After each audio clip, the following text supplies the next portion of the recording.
오늘은 고린도전서 3장 1절로 9절 말씀 가지고 내 삶은 하나님의 밭이요 건축물이라, 이런 주제로 말씀을 나누겠습니다.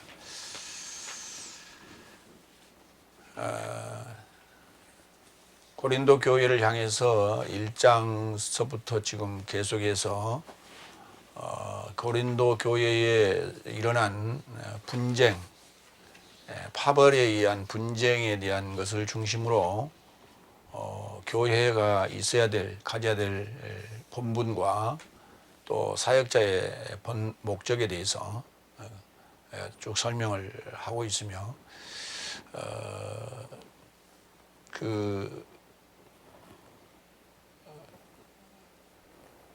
그래서 한 어떤 사건에 대한 것을 중심으로 해서 그 사건을 전후한 그 7날의 그 맥락, 그리고 연통이라고 하는 그 구속사적 관점에서 시작에서부터 결과까지를 이렇게 좌우로 또는 앞뒤로 이렇게 이어서 설명하고 있는 것을 우리가 볼 수가 있습니다.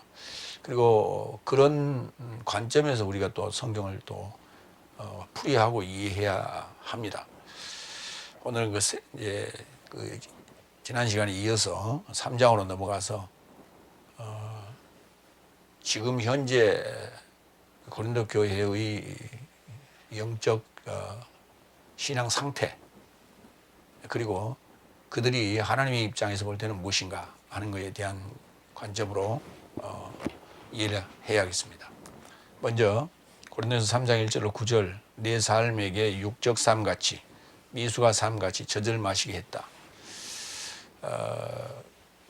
아주 젖비린내 난다, 또는 무슨 호적의 잉크도 아직 안 말랐다, 어머니 젖 좀 더 먹고 와라, 이런 표현들이 우리가 세상에서 속된 어떤 표현들로 자꾸 사용했던 그런 것인데요. 그런 것이 속되기도 하지만 결코 그런 것만은 아니에요. 비유예요, 일종의. 그래서 젖을 먹는다라고 하는 것은 아직 어리다. 그래서 소화력이 없기 때문에 우리가 젖을 먹는 것이죠. 그리고 이제 소화력이 어느 정도 생기면 그때부터 이유식을 하고, 그리고 단단한 음식을 먹게 되죠.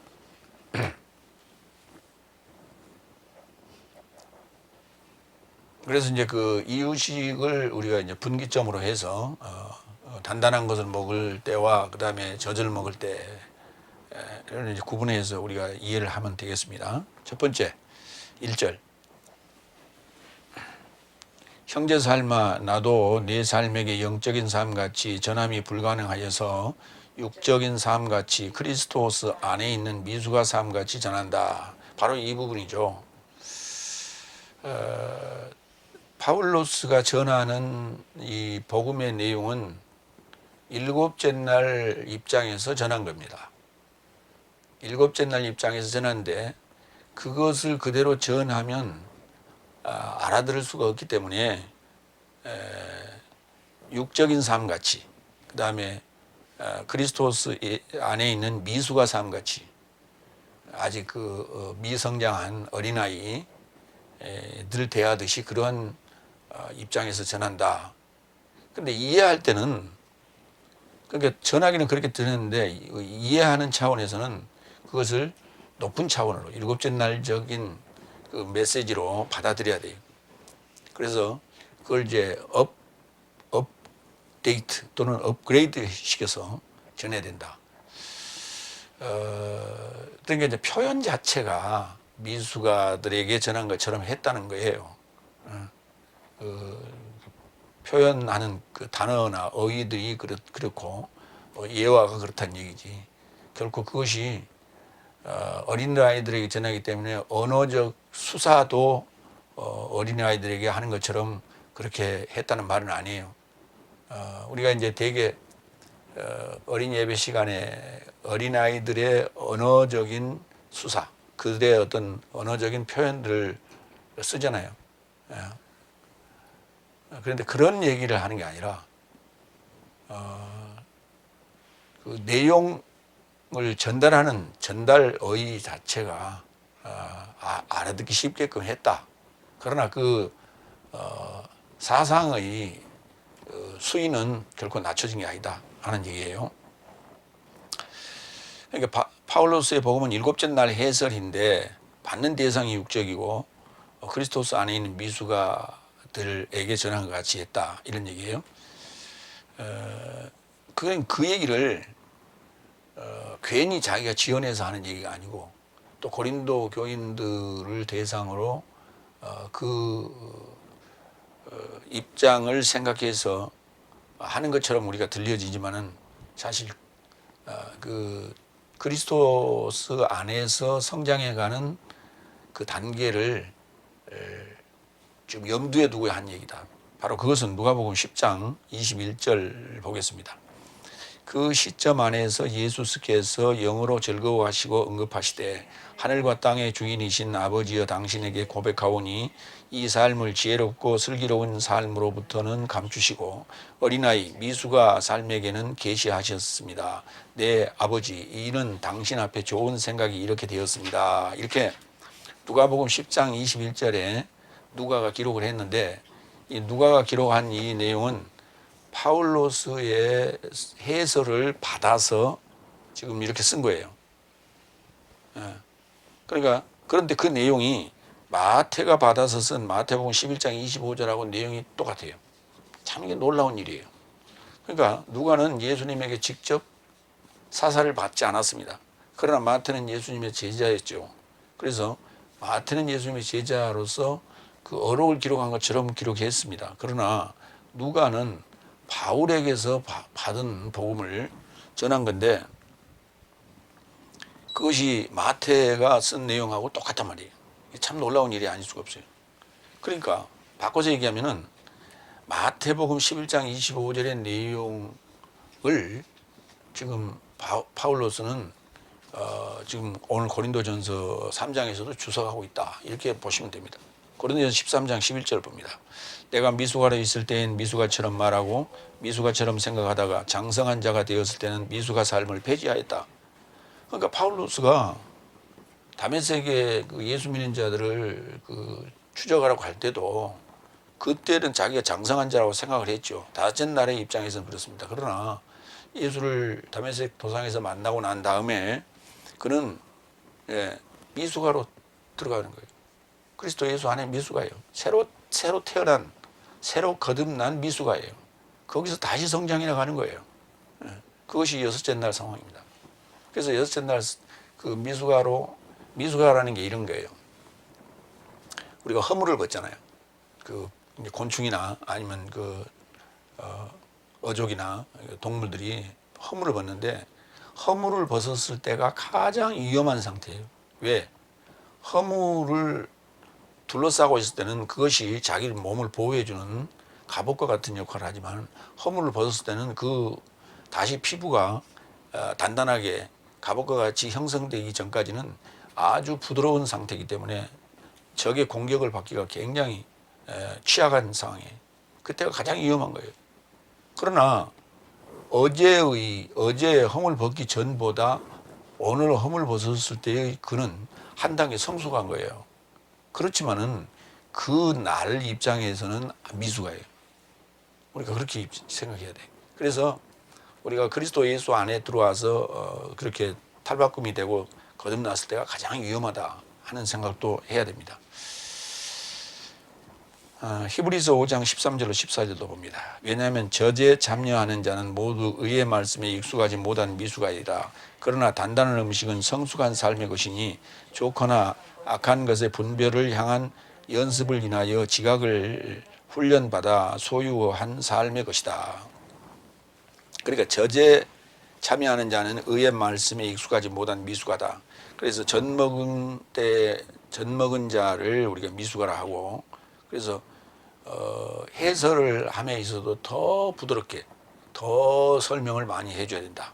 그 다음에 이제 그 단단한 젖을 먹은 그런 미수가에서 이제 단단한 음식으로 넘어가는 그 과정에 바로 단단한 걸 먹이면 소화력이 없죠. 그래서 이유식이라고 하는 젖도 아니고 단단한 것도 아닌 죽 같은 것을 먹여서 서서히 단계를 끌어올리는, 그래서 젖 단계에서 단단한 음식을 먹을 수 있는 그 적응 기간을 주는 시기가 바로 이유식을 먹는 시기다. 그러니까 그 이유식을 먹을 때가 이제 여섯째 날 초반부다, 이렇게 보시면 됩니다. 근데 지금 아직 그 여섯째 날 초반부가 안 된 입장이란 말이죠.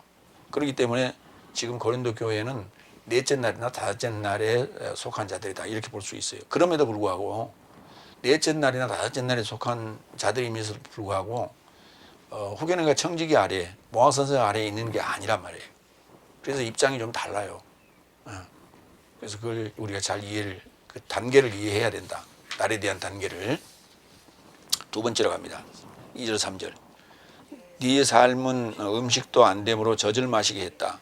왜냐하면 아직 가능하지 않더라. 오히려 이제도 아직 가능하지 않다. 왜냐하면 내 삶이 아직 육적 삶이다. 왜냐하면 어디서든 내 삶 안에 열정과 분쟁과 불화 삶이 육적 삶이며 사람을 좇는 활보가 아니냐 그랬어요.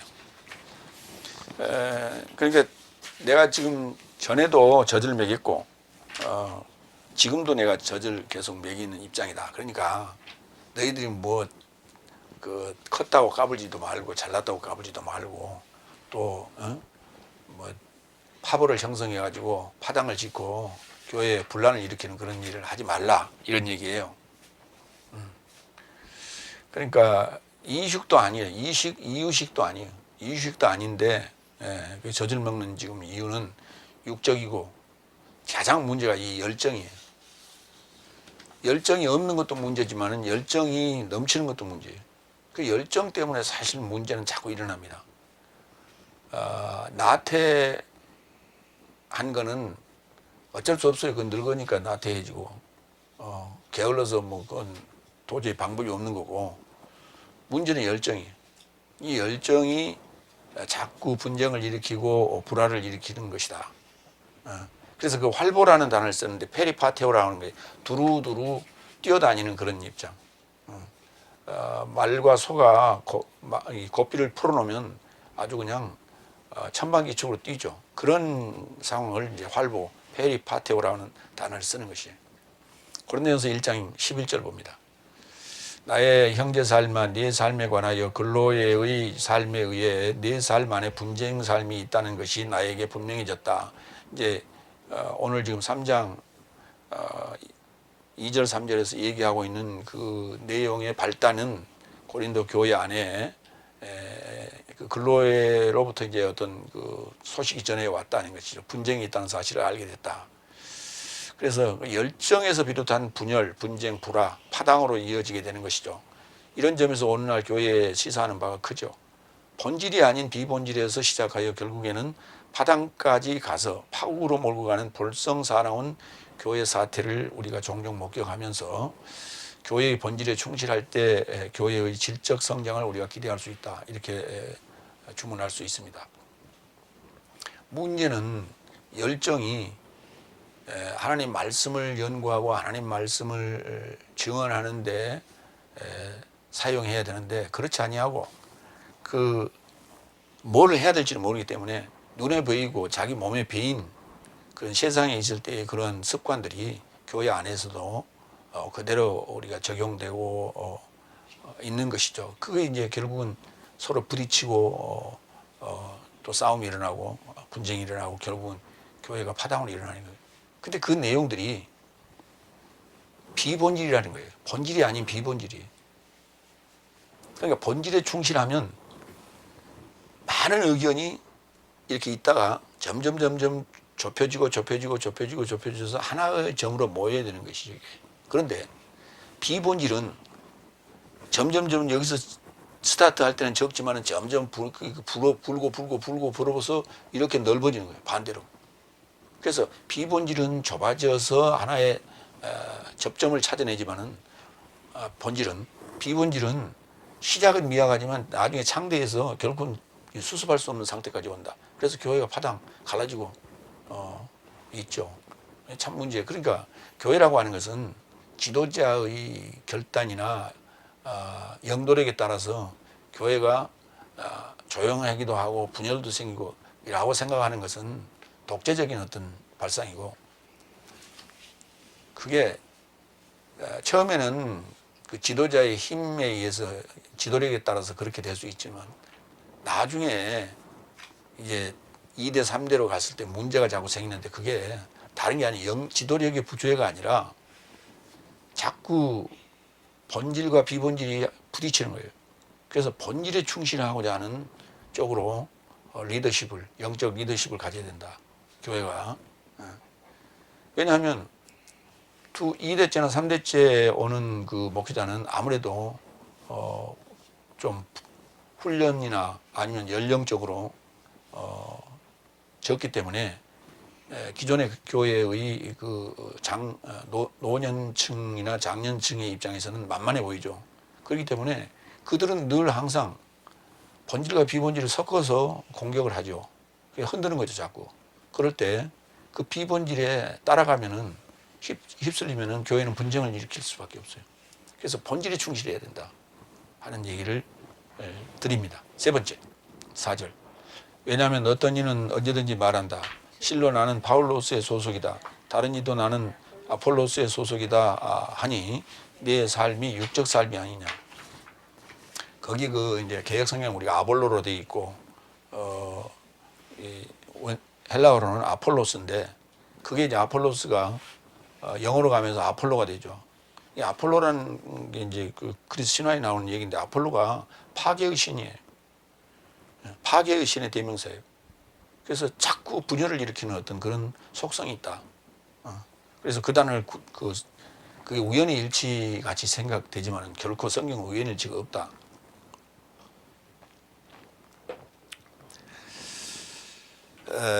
그러니까 이제 그 좋은 실례를 이제 고린도 교회에서 이제 이렇게 하나의 예로 이제 제시를 하고 있는 거죠. 바로 육적 삶의 형태고 모습이다. 파울로스파, 아폴로스파. 근데 편지의 내용에 1장의 그 편지의 내용에는 두 파가 더 있어요.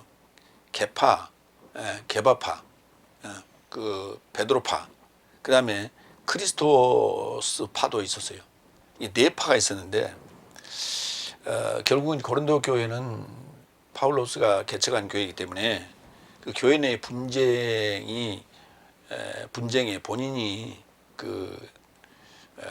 이 게바나 그 다음에 크리스토스를 언급하기가 좀 곤란했어요. 그쪽에서 들려오는 글로이를 통해서 들려오는 얘기는 네파 정도로 지금 갈라졌습니다. 그렇게 소식을 받았지만은 지금 3장에서 그걸 자기 입으로 언급할 때는 해발을 끌어들이기는 좀 그렇고 크리스토스까지 거기다 언급하기는 그렇기 때문에 두 파는 지금 뺀 거예요. 그 파는 아무래도 숫자적으로 좀 미약했을 거예요. 그래서 뺀 것도 있겠지만 가장 중심적인 두 축은 파울로스파하고 아볼로파, 왜 같이 사역을 했기 때문에 그렇게 이제 중심적으로 언급을 했다라고 볼 수 있는 거예요. 누가복음 11장 15절로 18절 보겠습니다. 그래서 저 삶에게 어떤 삶을 언급하되 저는 귀신 삶의 우두머리 베엘제불 안에 귀신 삶을 쫓아낸다. 안에서 귀신 삶을 쫓아낸다. 다른 이도 시험하여 그의 곁에서 하늘에서 난 표적을 찾더라. 그러자 그는 저 삶의 생각을 알아차리고 저 삶에게 언급하시되 스스로를 접하여 갈라진 나라는 모두 황폐하여지고 집은 집을 접하여 넘어진다. 또한 사단도 스스로를 접하여 갈라졌으면 어떻게 그의 나라가 서겠느냐. 이는 내가 바알제불 안에서 귀신 삶을 쫓아낸다고 네 삶이 말하기 때문이다.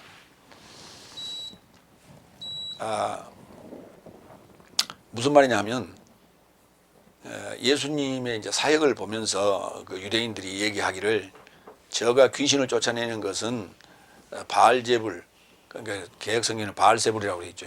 바알세불, 그 파리의 왕, 똥파리 이런 개념이에요. 그러니까 파리의 왕, 파리의 왕이라는 게 뭐예요? 재물을 어떤 비린내 나는 음식 그런 것들을 좋아하는 거 아니에요? 그러니까 그 제사 재물을 이렇게 탐하는 일을 이제 똥파리 이렇게 지금 표현한 거예요.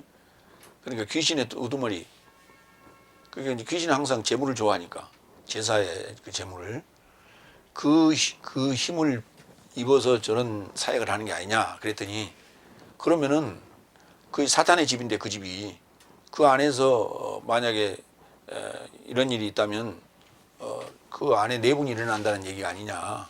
나는 그게 아닌데 이제 그런 설명을 하시는 거예요. 그러니까 피하 간에 적이건 아군이건 간에 내부는 결코 망조를 만들어가는 것이다. 그럴 수밖에 없다. 그래서 결코 내부는 바람직한 게 아니다. 그렇게 얘기를 하고자 하는 거예요, 지금. 그러니까 단순히 자기가 지금 볼 때 자기 관점에서 그걸 판단하는 게 아니라 반드시 그것도 복음서에 나와 있는 예수님의 그 가르침에 준하고 있다. 사도행전 2장 3절 보겠습니다. 여기 갈라진다라는 단어가 디아메리조라는 단어인데 사도행전 2장 3절에 그 메리조라는 단어가 등장하는데 그리고 불같이 갈라지는 그 메리조예요.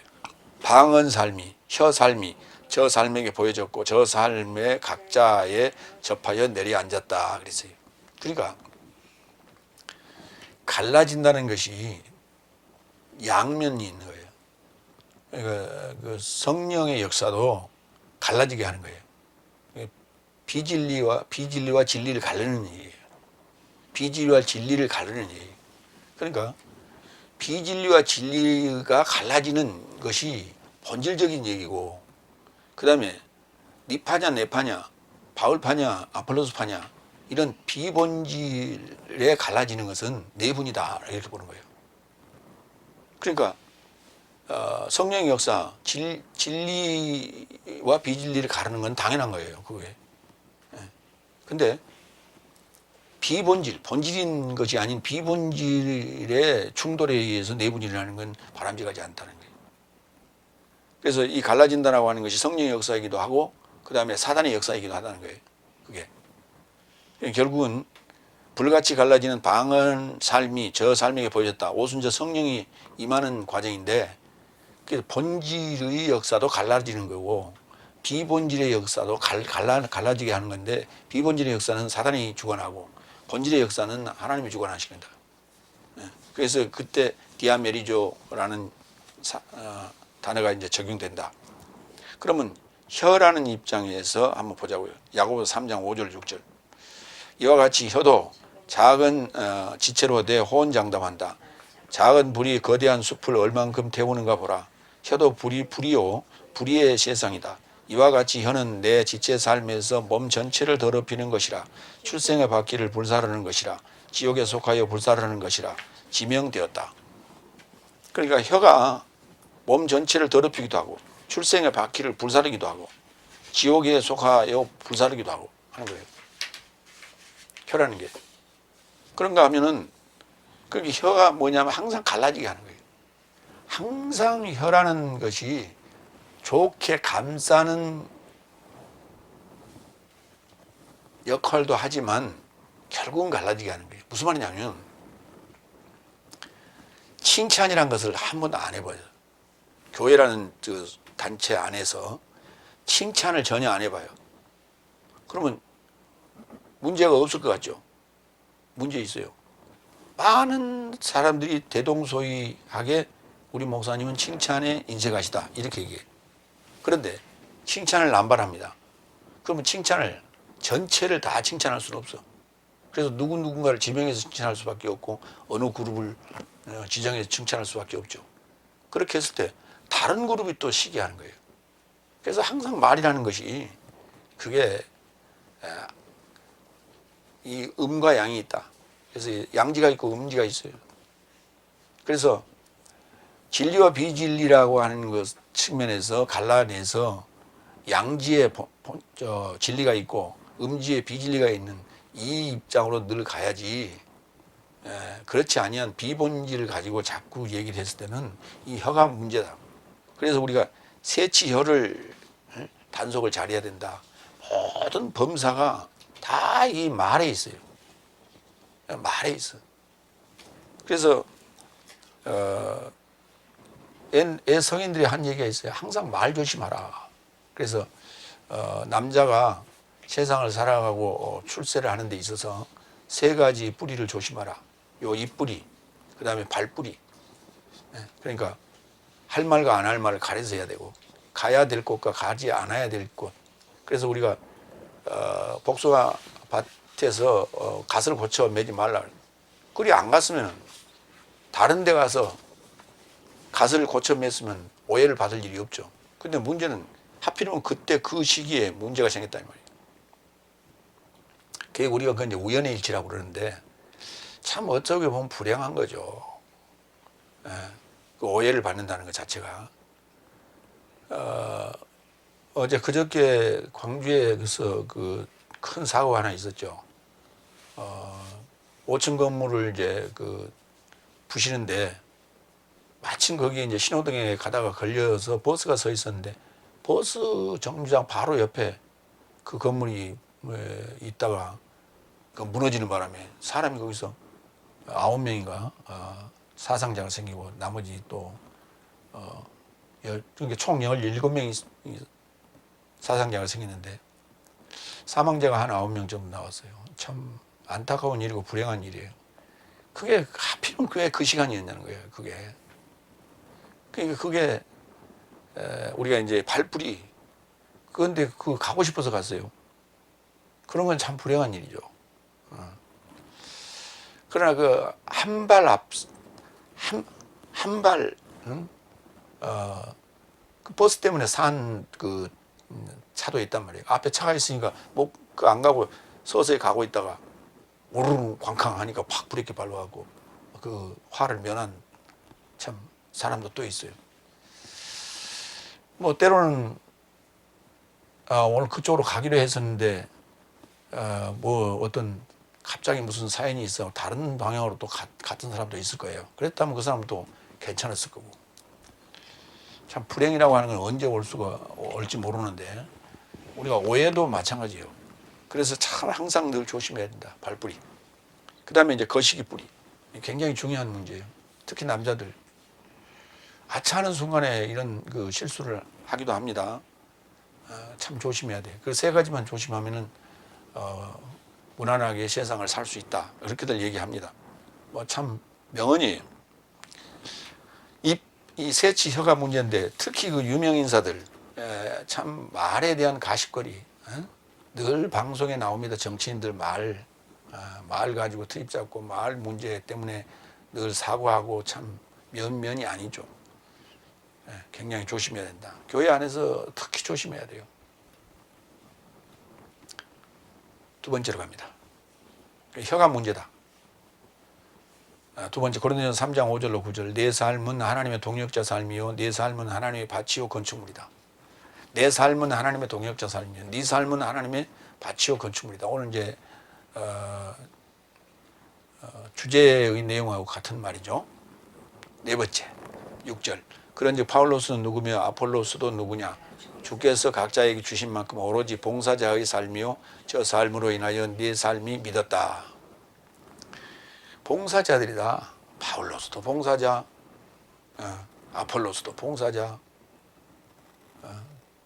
그러니까 이제 누가 더 잘났냐, 누가 더 힘이 있냐. 자꾸 이제 우리는 힘 있는 자를 편에 쓰려고 하고 또 어떤 이는 또 항상 또 약자 편에 쓰는 사람이 있죠. 이렇게 해서 자꾸 분란을 일으켜요. 근데 여기 뭐 큰 사역자냐 적은 사역자냐 이런 말 안 했어요. 다 봉사자다 이런 표현을 썼어요. 그 봉사자란 단어가 디아코노스예요. 이 단어를 집사로 번역했었죠. 모두가 봉사자. 그러니까 사도도 봉사자, 집사도 봉사자, 장로도 봉사자, 다 봉사자예요. 그러면 성도도 봉사자냐? 얘 사역을 한다면 봉사자예요. 여기서 이 봉사자라고 하는 디아코노스는 진리의 사역자를 지칭한다. 이렇게 보면 되겠습니다. 고린도후서 3장 6절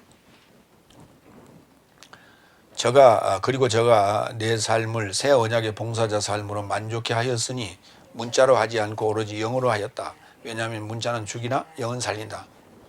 이게 이제 고린도 후서는 바울로서 쓴 책이에요. 아니, 신약에 13권이나 바울 서신을 기록을 했는데 그건 문자 아닙니까? 문자라는 것은 다른 게 아니에요. 여기서 문자라고 하는 그람마라고 하는 것은 구약에 있는 것을 그대로 인용한 것만을 문자라고 하는, 그렇게 이해를 하셔야 돼요.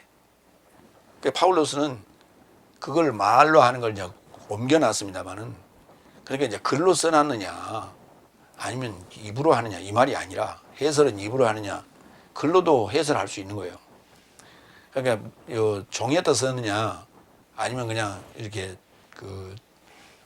설교를 했느냐 이 말이 아니라, 구약의 말씀을 인용했느냐 아니면 해설했느냐예요. 그러니까 인용만 하고 있다면 그거는 문자예요. 그러나 해설을 해야 돼요. 제가 아까도 얘기했잖아요. 누가는 파울로스의 제자예요. 그 파울로스의 해설을 듣고 그게 문자적으로 옮겨놓은 거예요. 그게.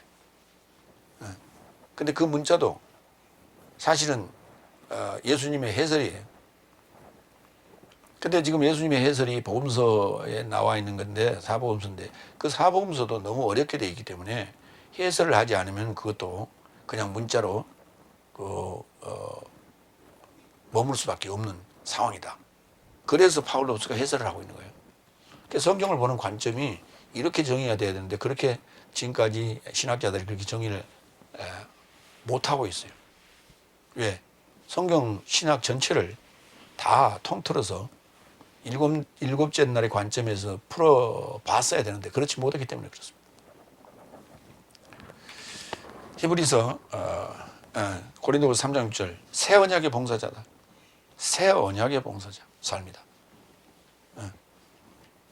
옛 언약의 봉사자 삶이 아니라 새 언약의 봉사자 삶이다. 그래서 복음서를 중심으로 해설하고 있다, 이렇게 봐야 돼요. 그걸 이제 자신의 그 사역에 대한 증언이죠. 히브리서 9장 15절. 또한 이를 인하여 그는 새 언약의 중보시니 어떡하든 첫 언약에 연계된 범죄의 단절된 구속에 이르고자 사망이 되어 초청받은 삶이 내세적 상속권의 연통을 취하게 하려 합니다. 새 언약의 중보나 새 언약의 봉사자나 같은 의미예요. 그러니까 새 언약의 봉사자는 새 언약 신약적 복음서를 중심으로 한 해설을 하고 있다, 그런 얘기고, 새 언약의 중보라는 것은 옛 언약에서 새 언약으로 넘어오는 그 역할을 했다. 그래서 첫 언약에 연계된 범죄를 단절시키는 구속에 이르는 그 사역을 감당한 자를 일컬어 새 언약의 중보자다, 이렇게 얘기하는 게 같은 맥락이에요. 거기에 새라고 하는 그 새 것이라는 카이노스는 뉴라고 하는 네오스의 개념하고는 다른 거예요. 뉴라고 하는 네오스의 개념은 개봉을 하는 순간, 그 상표를 뜯는 순간 새 것이 아니에요. 그래서 그 새 것은 항상 낡아지게 되어 있는 그 낡기 전에 출발점에, 그 제품이나 뭐의 출발점에 있는 것이 네오스 또는 영어로 하면 뉴의 개념이고, 이 카이노스 개념은 완전한 새 것으로 바뀌었어요. 이것은 사용해도 새 것이에요. 낡아지지 않는 새 것이에요. 그러니까 어두워지지 않는 밝은 빛이에요. 낡아지지 않는 새 것이고. 그러니까 우리가 칼날이 그 새 칼날을 샀을 때는 칼이 굉장히 잘 들죠. 그런데 쓰다 보면 무뎌지잖아요. 그래서 그건 가려야 돼요. 그럼 또 새 것 같이 되죠. 그러나 카이노스 새 것이라고 하는 것은 절대 무뎌지지 않는 거예요. 처음에 그 절삭도 느낌이 계속 끝까지 가는 거예요. 영원히. 그것을 카이노스라고 하는 거예요. 그러니까 새 언약의 봉사자, 새 언약의 중보는 중간에 가다가 끝나는 게 아니에요. 끊임없이 그 사역을 지속한다, 그렇게 봐야 돼요. 다섯 번째, 8절. 그러니까 그 새 언약의 봉사자, 새 언약의 중보에 의하여 너희들이 믿었지 않냐 그 말이에요. 우리는 그 중보의 역할을 했지, 봉사자의 역할을 했지, 팔을 가르려고 한 게 아니다라고 하는 거예요. 그래서 어렵기 때문에 그럴 수밖에 없다. 누군가의 의지를 해야 된다. 어린 자, 미숙아는 누군가의 의지해야 돼. 자꾸 그래서 뭐 엄마 치마복도 잡고 할머니 치마복도 잡고 그런 게 자꾸 의지하고자 하는 거예요. 자기 편을 만들려고 하는 거예요. 그래서 자꾸 싸우려고 갈라지고 나만이 사랑을 독차지하려고 하는 거. 그런 게 이제 어린아이들의 모습이다. 그러나 이제 좀 크면 그 싫어하죠. 그 그늘에서 벗어나려고 그래요. 다섯 번째, 7절, 8절. 나는 심었고 아폴로스는 마시게 하였으며 오로지 하나님은 자라게 하시더라. 그같이 심는 자나 마시게 하는 자는 아무것도 아니요. 오로지 자라나게 하시는 이는 하나님이시다. 중요한 건 하나님이 자라게 했지. 우리는 하나님의 종으로서 내가 맡은 본분에 충실했을 뿐이다. 이렇게 지금 말하고 있어요. 갈라디아서 3장 20절 봅시다. 중보자라는 입장을 또 가서 연결합니다. 중보자는 한 소속이 아니다. 그러나 하나님은 한 분이시다. 예. 그러니까 한 소속이 아니요. 그런데 너희는 아폴로스 파다, 바울로스 파다 이렇게 한 소속으로 자꾸 그 하려고 하느냐. 예. 너희가 전부 다 하나님 파가 되어야 된다. 하나님은 한 분이기 때문에 오직 한 파 하나밖에 없다. 이런 얘기. 이사야서를 보겠습니다. 55장 10절로 11절.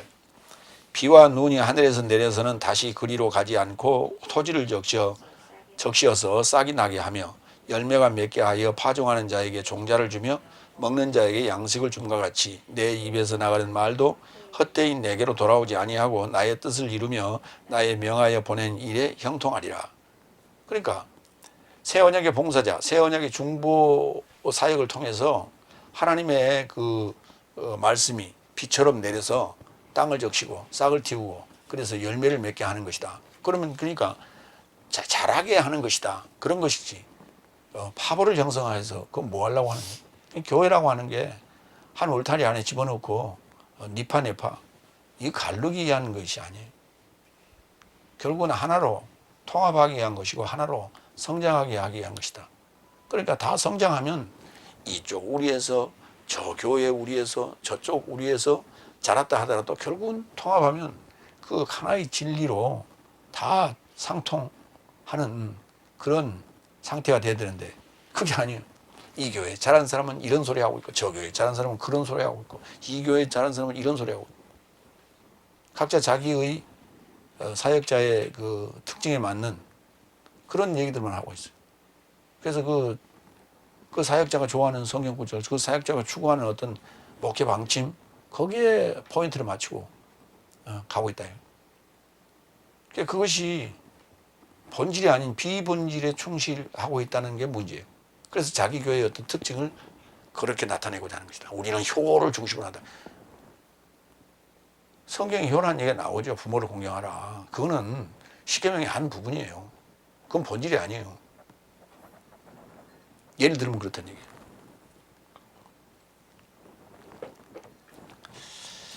여섯 번째 9절. 그래서 심는 자와 마시게 하는 자가 하나이나 각기 자기의 수고를 따라 자기의 싹을 취할 것이다. 그렇죠.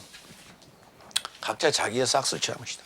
그 싹을 취한다는 게 봉급 취한다는 것이 아니고 월급 받는다 그런 얘기가 아니고 자기 상급을 수고에 대한 어떤 그 보응을 받을 것이라는 얘기가 싹 미스도스라는데 다니엘서 12장 3절 봅니다. 그 싹은 이런 것들이에요. 다니엘서 12장 3절. 지혜 있는 자는 궁창의 빛같이 빛날 것이요 많은 사람을 옳은 대로 돌아오게 하는 자는 별과 같이 영원토록 비치리라. 하늘의 별과 같이 영원토록 비치는 이것이 바로 싹이에요. 그에게 주어지는 싹. 시편 126편 5절. 눈물 안에서 씨를 뿌리는 자는 기쁨으로 그 거두리로다. 기쁨으로 단을 거두리로다. 그 단을 거두는 그 자체가 싹이에요. 결국은 시편 126편 5절의 입장에서 싹은 뭡니까? 성도들이에요. 열매. 장성한 성도들을 거두는 거예요. 마태복음 5장 11절로 12절.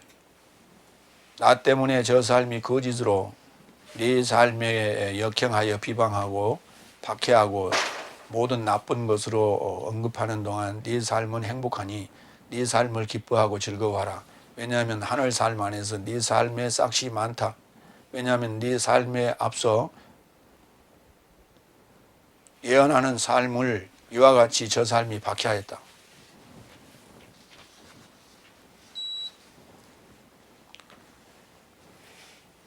봉사자에 대한 싹슨, 예. 그러니까 봉사자가 겪어야 되는 게 뭐예요? 박해요. 박해, 비방, 박해. 그러니까 받은 것은 그것밖에 없다. 결국은 무슨 말이에요? 거짓으로 역행하고 비방하고 박해요. 그러면 결국은 진리라는 본질을 선언하고 선포하고 사역할 때 생길 수밖에 없는 상황들이에요. 그러나 그에게 주어지는 것은 행복이라고 하는 거예요. 행복. 그리고 기뻐하고 즐거워하라고 얘기합니다. 왜냐하면 하늘의 상급이 크기 때문에 그렇습니다. 그 이제 상급이라고도 이제 많이 표현했는데 그 싹시예요. 뭐랄까 우리가 그 수고하며 받은 보수를 이제 우리가 그 봉급이라고 하는데 봉급을 받고요. 나는 정말 이 봉급이 내가 한 일에 대하여 과하게 많다라고 생각하는 사람은 없어요. 예를 들어서 그룹의 총수나 주식을 많이 가지고 있는 사람들이 굉장히 돈을 많이 받습니다. 그러니까 거기 그 부류에 속하지 않은 자들의 입장에서는 너무나 많이 받은 거예요. 과하게 받은 거예요. 그러나 본인들의 입장에서는 그것도 많다고 생각하는 사람 없어요. 자, 그러면 이제 거기는 좀 그렇다 치고, 그럼 그 아래, 임원 이하. 모든 직장인들이, 일하는 사람들이 자기가 받는 급료에 대해서 만족하다고 생각하는 사람은 거의 없어요. 근데 왜 여기다 그 싹치라는 단어를 썼을까요? 새 언약의 봉사자가 받는 그 기쁨, 그 행복, 그 싹은 과할 정도로 많고 크기 때문에 그렇습니다. 그래서 싹시라는 단어를 썼어요. 항상 이 급료를 받는 사람들은 불만족이에요. 좀 더 받았으면 왜 안 올려주지? 늘 이런 거예요. 그러나 하나님께서 우리에게 주시는 그 봉사자에 대한 싹은 넘치는 거예요. 그러면 세상 사람들이 월급쟁이가 500 받을 때 600 받냐? 아니, 그런 얘기 아니고요.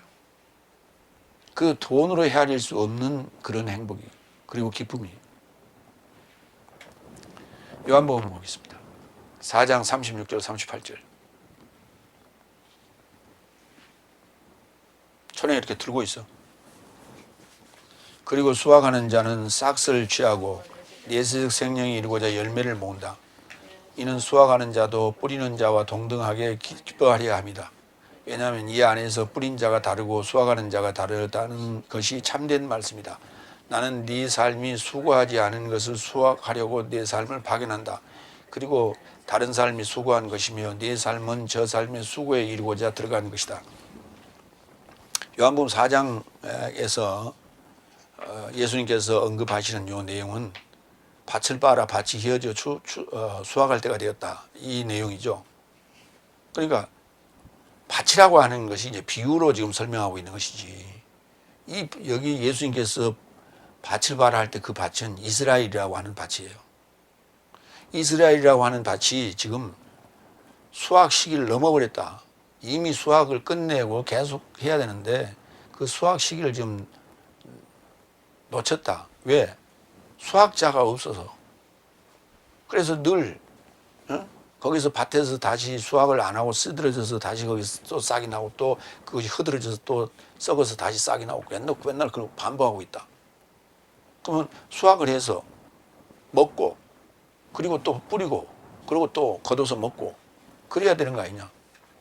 근데 지금 그 거두는 자가 없어서, 수확하는 자가 없어서 추수라는 단어를 쓰게 되면요, 추수라는 단어는 가을 추자를 쓰기 때문에 우리나라에서나 그 사계절이 있는 곳에서나 적당한 단어입니다. 근데 보리는 사실 이게 추수가 아니잖아요. 왜? 여름에 거두는 거니까. 그러면 하수라 그럴 거예요? 말이 안 되는 것이지. 그래서 수확이라는 말이 맞단 말이죠. 그래서 가을 추자, 가을에 우리가 거두는 것을 추수라고 하는 것이고, 우리는 봄에 거두는 것도 있고, 과일 같은 거 봄에 거두잖아요. 딸기나 아니면 뭐 이제 여름에 거두는 거, 매실 같은 건 이제 여름 초에 거두는 거고, 그다음에 뭐 밭에 과치류 같은 거, 그 여름에 거두는 것들, 그다음에 보리, 밀 다 여름에 거두는 것들, 콩들 다 여름에 거두고, 가을에 주로 거두는 것들 이제 우리가 보리를 중심, 이제 벼를 중심으로 거두기 때문에 그것이 이제 크기 때문에 벼농사가 크기 때문에 추수란 말을 굳이 씁니다만, 겨울에 거두는 것도 있어요. 시금치라든지, 예. 그다음에 보리도, 그 싹보리도 겨울에 거두고 그런 것들이 많죠. 그래서 수확이라는 단어를 쓰는 게 맞다. 그래서 계절에 상관없이 우리가 거둘 수 있는 것이고, 또 성경에서는 그것을 여름이라고 표현했습니다마는 해가 밝고 뜨거울 때 우리가 거두는 그 바로 이제 여섯째 날을 얘기하는 거예요. 그래서 내세적 생명이 이루고자 열매를 모으는 것이다. 그러니까 내세적 생명이 이루고자 여섯째 날에 수확하는 시기예요. 그래서 일곱째 날 봉사자를 만드는 것이 우리가 수확의 목적이다. 이렇게 보시면 돼요.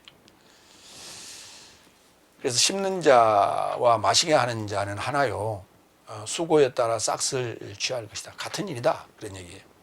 그리고 예수님께서 말씀하시기를 뿌리는 자가 따로 있고 수확하는 자가 따로 있다.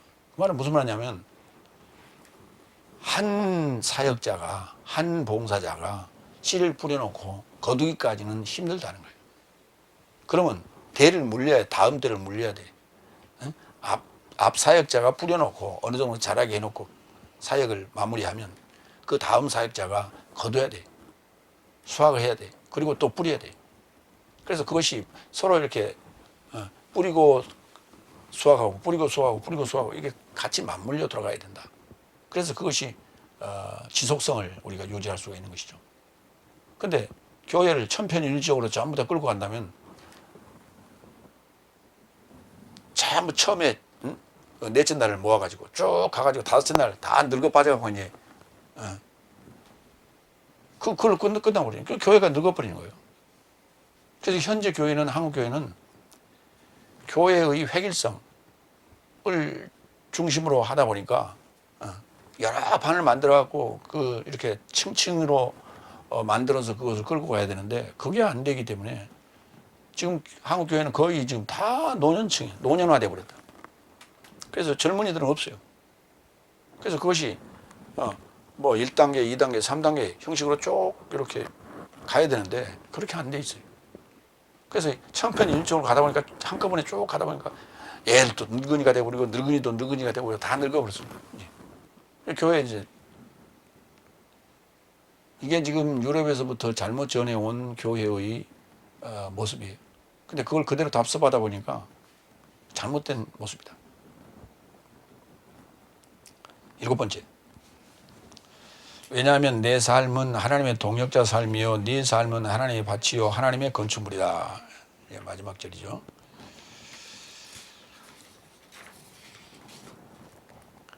그 봉사자, 내 삶은 봉사자를 얘기해요. 봉사자, 세언역의 봉사자 삶은 하나님의 동역자 삶이다. 그러니까 봉사자들이 동역자 삶이기 때문에 봉사자들이 세언역의 중보 역할을 하는 거예요.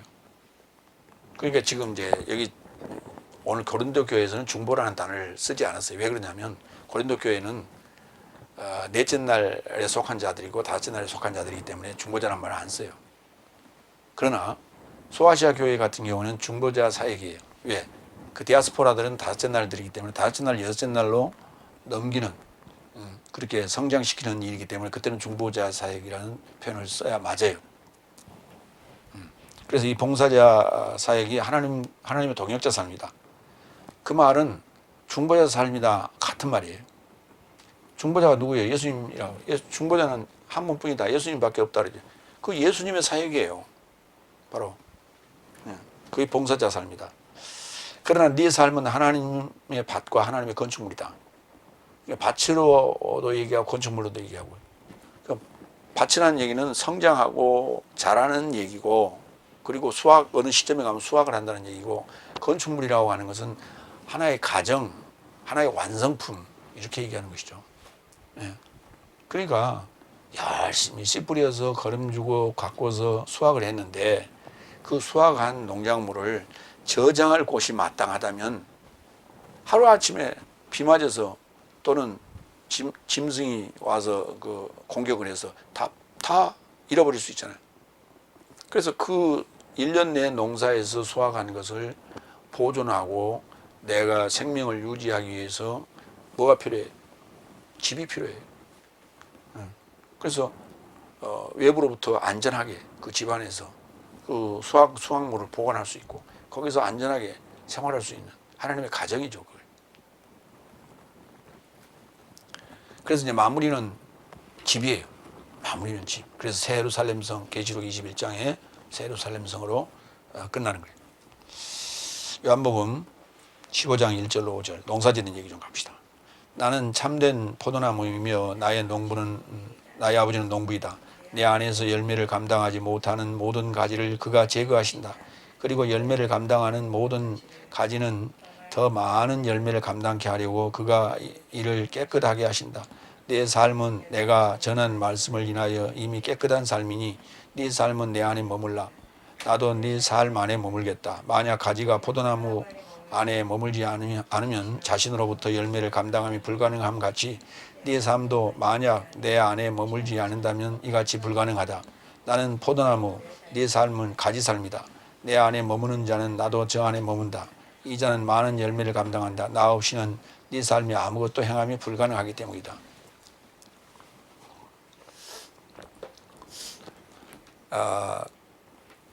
가지에 간을 줘. 그래서 바람에 흔들리고 거기다 열매를 이렇게 매다고 있으면 이렇게 쭉 쳐져갖고 참 애처롭기 짝이 없어요. 그런데 그러면 이제 우리가 생각할 때 아니 줄기에 따다다다 이렇게 열매가 붙어 있으면 안전하지 않소. 근데 줄기에 붙어 있어 봐야 얼마나 붙어 있어요. 가지를 뻗어야 거기에 많은 열매를 매달 수가 있죠. 그리고 이파리가 있어야 돼요. 이파리가 잎사귀가 있어야 탄소 동화작용을 해서 그 열매가 자랄 수 있도록 그 영양분을 탄소를 거기다가 제공하죠. 그렇기 때문에 그 여러 가지 기능상 그렇게 줄기, 가지, 그 다음에 세 가지 이렇게 해서 그 가지가 가는 가지를 뻗쳐서 거기에 열매를 매달 수 있게 하는 거예요. 그런데 어떤 나무들은 열매를 많이 매달아요. 근데 뿌리에서 올라오는 영양분이 충분하지 못하기 때문에 스스로 그걸 속아내요. 그래서 떨어뜨려요. 이제 특히 이제 감나무 같은 경우가 그런데 감나무 같은 경우가 이제 다 감당할 수 없기 때문에 중간중간에 스스로 그걸 차단시켜요. 영양 공급을 중단하면은 조그만 열매들이 다 떨어져 버려요. 그래서 자기가 감당할 수 있을 만큼만 매달고 있죠. 어쨌든 간에 그 포도나무는 예수님이고 가지는 제자들이에요. 사도들이에요. 사역자들이에요. 봉사자들이에요. 그래서 그 나무와 그 다음에 가지는 같은 일을 하는 거예요. 응? 일심동체예요. 그래서 하나님과 봉사자는 동역자 삶이다. 그런 얘기예요. 그래서 이제 그 요한복음 15장 포도나무 비유를 예를 들은 거예요. 다음에 시편 127편 1절 갑니다. 여호와께서 집을 세우지 아니하시면 세우는 자의 수고가 헛되며 여호와께서 성을 지키지 아니하시면 파수꾼에 깨어 있으며 헛되도다 그랬어요. 그러니까 여호와께서 집을 세우셔야 돼요. 그래서 여호와가 하시는 일이 집을 세우는 일이에요. 여호와께서 누구 집을 세우시나요? 자기 집을 세우신다고. 그래서 여호와께서는 그럼 집 하나만 있으면 되겠네. 여호와는 한 분이니까. 아니요. 각자 모든 사람들 안에 자기 집을 짓기를 원하셔요. 왜? 각자 자기 분신을 가지고 계시기 때문에. 그런데 그 집이 요 예배당과 같은 우리가 살고 있는 아파트와 같은 이런 건축물이 아니라 바로 이사야서 66장 1절에 나와 있는 그게 집이에요. 그렇게 생겼어요. 집 구조가. 여호와께서 이와 같이 말씀하시되 하늘은 나의 보좌요 땅은 나의 발판이니 너희가 나를 위하여 무슨 집을 지으랴? 내가 안식할 처소가 어디랴? 그러니까 여호와의 처소, 여호와의 집은 구조가 어떻게 되어 있냐면 하늘 그리고 땅 이렇게 되어 있어요. 그래서 하늘과 땅, 하샤마임과 하아레츠는 모든 인간이 출발하기도 전에 다 내재시켜놨어요. 그래서 인간이 사람이 그 미숙아가 응하고 나오기 전에 다 내재시키는 게 뭐냐면 하샤마임과 하아레츠 하늘과 땅을 넣어놨어요. 그러니까 그 하늘과 땅을 세루살렘 성이라고 하는 집으로 그 세루살렘이라고 하는 그 성 안의 집으로 성전이라는 집으로 완성해 가는 거예요. 그것을 여호와께서 집을 지어간다 이렇게 써요. 지어간다. 결국 내가 하나님의 온전한 집으로 하나님이 거기에 만족하며 거할 수 있는 그런 완성된 집으로 만들어져 가는 거예요. 그게 일곱째 날로 가는 거예요. 그 집이 완성됐을 때는 우리가 새 언약의 봉사자, 새 언약의 중보자 이런 표현을 쓰는 거예요. 에베소서 2장 19절로 22절. 그런즉 더욱 내 삶은 더 이상 열국도 나그네도 아니요 오히려 거룩한 공동체요 하나님의 가정이라. 그리스도 예수께서 친히 모퉁이 돌이 되사 네 삶이 사도 삶과 예언자 삶의 터 위에 세우심을 받았으니. 그러니까 예언자 삶은 5째 날까지, 사도 삶은 6째 날. 그 터 위에, 터 위에 세우심을 받았죠. 그러면 그 터에 그 주춧돌은 누가 됐냐? 그리스도 예수가 친히 모퉁이 돌이 되셨다. 주춧돌이 되신 거예요. 그러니까 구약의 예언자 삶이 전한 내용과 그 다음에 사도들이 전한 복음서 내용을 기초로 해서 그 터 위에다가 예수님이라는 기둥을 세워서 집을 짓는 거예요. 하나님의 집이에요, 그게. 하나님의 집이에요. 21절. 그 안에서 모든 건물이 서로 연락되어 주 안에서 성전에 이루고자 자란다. 집이 된다는 것은 성전이 되는 거다. 네 삶도 주 안에서 하나님의 처소에 이루고자 영 안에서 함께 지어져 간다. 돌로 지는 게 아니고 영으로 지는 거예요. 그 영이 뭐냐면 복음을 전한 후 해설을 전해줌으로써 성경을 해설로 해서 전해줌으로써 그 영이에요. 진리의 영이라고 그랬어. 그러니까 비진리로 짓는 집도 있고 진리로 짓는 집이 있어요. 그러니까 비진리로 짓는 집은 그 봉사자의 집이에요. 다시 말해서 집을 짓는 데는 영으로 짓는데, 영으로 짓는다는 말은 뭘로 짓냐면 이 말로 짓는 거예요. 말로 짓는 거예요. 그 말이 영이어야 돼. 진리의 영이어야 돼. 그래서 진리의 하나님의 법으로 하나님의 영으로 지으면 하나님의 집이 되고, 사람의 영으로 사람의 말로 지으면 사람의 집이 되는 거예요. 그래서 당회장 목회자의 말로 집을 지으면 그 당회장 목회자의 집이 되는 거예요. 그러니까 교인들을 이렇게 서로 이제 다른 교인들이 모여서 서로 대화를 해보면 그 교회는 어때요? 그랬더니 우리 교회는 우리 목사님은요 시대력이 대단하시고요. 이거 독서를 아주 즐겨하시고요. 우리 보고 독서하라고 그러고 지식이 대단해요. 그렇게 말했다면 그 교회는 지금 사람의 말로 집을 짓고 있는 거예요. 그러니까 그 성도들은 다 그 사람이 그 목회자의 집이에요. 하나님의 집이 아니에요. 우리 목사님은요 온전히 성경이고 맨날 성경 가지고 7날에 관한 얘기하고 있고요. 십자가에 대한 얘기하고 있고요. 맨날 그리스도 예수 안에서 이런 얘기합니다. 그렇다면, 그렇게 얘기한다면 그 목회자는 하나님의 집을 짓고 있는 거예요. 그래서 성경 얘기를 제외한 나머지 얘기가 나온다. 그리고 우리 목사님의 그 어록집이 있다. 그거는요 그건 하나님의 사역자가 아니에요. 새 언약의 봉사자가 아니고 그건 자기 집을 짓고 있는 거예요. 하나님 집을 하나님이라는 을 빙자해서 사역자가 돼가지고 자기 집을 짓고 있는 거예요. 그러니까 그 얘기가 바로 이사야서 66편 1절이에요. 여호와께서 이같이 말씀하시되 하늘은 나의 보좌고 땅은 나의 발등상인데 너희가 나를 위하여 무슨 집을 짓고 있냐? 내가 안식할 처소가 어디가 있냐? 예수님이 오셔서 하시는 얘기예요. 내 머리 둘 곳이 없다. 여우도 굴이 있고 참새도 집이 있는데 나는 머리 둘 곳이 없다. 그러니까 전부 자기들 집을 짓고 있었던 거예요. 하나님의 집은 아무것도 없는 거예요.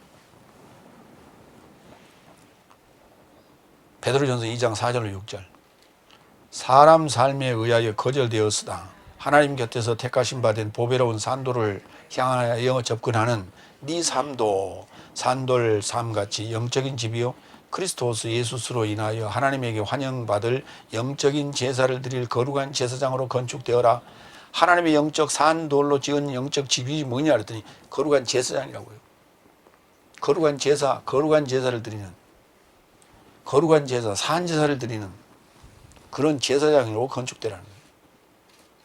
그럼 건축하라고 하니까 뭐 집을 짓는 그런 건축물이 아니라 거룩한 제사장, 산제사를 드리는 거룩한 제사장으로 건축되라는 거예요.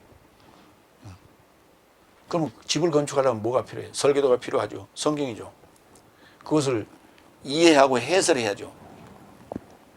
설계도라고 하는 건 전부 다 그 약속된 두께와 단위로 형성되어 있어요.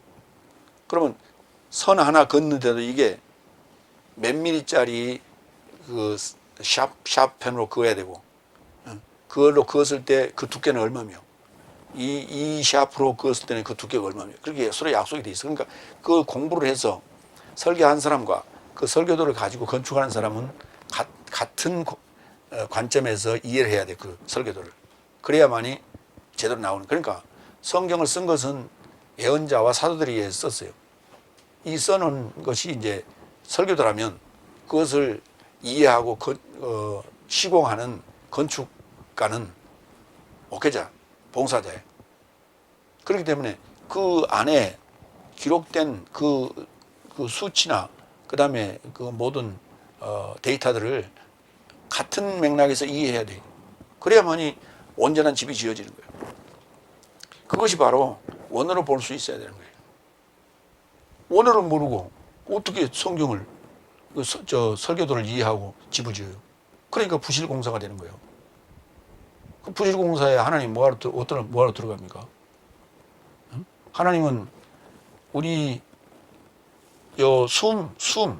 니시마 이 숨 쉬는 것으로 또 그 사람의 어떠함을 다 알아차리는데 그 건축물을 보니까 내가 들어가서 거기서 마음 놓고 잘 수 있겠다라고 생각이 안 드는데 그 집에 들어가겠어요? 안 들어가지. 부실 건축물에는 하나님이 절대로 들어가지 않죠. 완벽한 집에만 계시겠죠. 6절. 이러므로 그가 성경 안에도 포함하였으니 보라 내가 택한 보배로운 보통의 돌을 시온 안에 두나니 저와 접촉하여 믿는 자는 결단코 수치를 당하지 않는다. 예. 내가 택한 보배로운 모퉁이 돌이 누구래요? 예수님이죠. 그래서 결코 그 모퉁이 돌 위에 지어진 집을 나는 신뢰한다. 예. 그래서 결코 그렇게 지어진 집은 수치를 당하지 않는다. 과정은 힘들고 어렵고 왕따 당하고 살며 핍박과 박해를 당하고 고통과 힘든 여정을 겪고 살지만 결코 수치를 당하지 않는 거예요. 그래서 이 약속이 결국 틀리다면 예수 믿을 필요 없어요. 잘 먹고 잘 사는 게 행복인 거예요. 그러나 잘 먹고 잘 살기 위해서 젊어서 수고한 그 결과는 병든 몸뿐이더라고요. 저는 그것을 1년 3개월 동안 목도했어요. 수많은 남자분들이 애쓰며 수고하며 그 고통을 견디기 위해서 술 마셔야 되고 담배 피워야 되고 커피 마셔야 되고 그렇게 각성제 등등을 복용하면서 가족을 먹여 살려고 자녀들을 키우기 위해서 애쓰며 수고하며 그렇게 열심히 일했는데 남은 결과는 병든 몸이에요. 병든 몸으로 살려니까 와이프한테 치이고 요양보호사한테 치이고 자녀들한테 따돌림 당하고 그 삶이 행복할 수 없어요. 참 불행해. 그런 모습을 저는 1년 3개월 동안이나 봤어요. 그것도 매일. 그래서 결코 그 말년이 행복하지 않더라. 그럼 그 말년이 행복하려면 뭘 해야 되냐? 바로 진리로 자기 집을 지어야 돼. 하나님의 집을 지어야 돼. 그자만이 행복을 느낄 수 있어요. 기쁨을 가질 수 있어요. 마무리합니다. 교회의 본질은 진리의 복음으로 하나님의 집으로 건축되어져 가는 것이다. 이게 본질이에요. 미수가 일 때는 그리스도스 안에서 저주로 자라며 장성하면 단단한 음식으로 성숙하게 완성되어 중보자 사역인 새 언약의 봉사자 삶으로 많은 다섯째 날의 수학의 봉사자 삶으로 그 다음에 넷째 날 다섯째 날에는 씨를 뿌리고 마시게 하는 중보자 봉사자 삶으로 내세적 생명의 싹을 취할 것이다. 내세적 생명의 싹을 취할 것이다. 이보다 더한 상급도 없고 싹도 없어요. 내세적 생명. 그걸 우리가 옛날 표현으로 치면 영생이라고 그래요. 내세적 생명, 영생.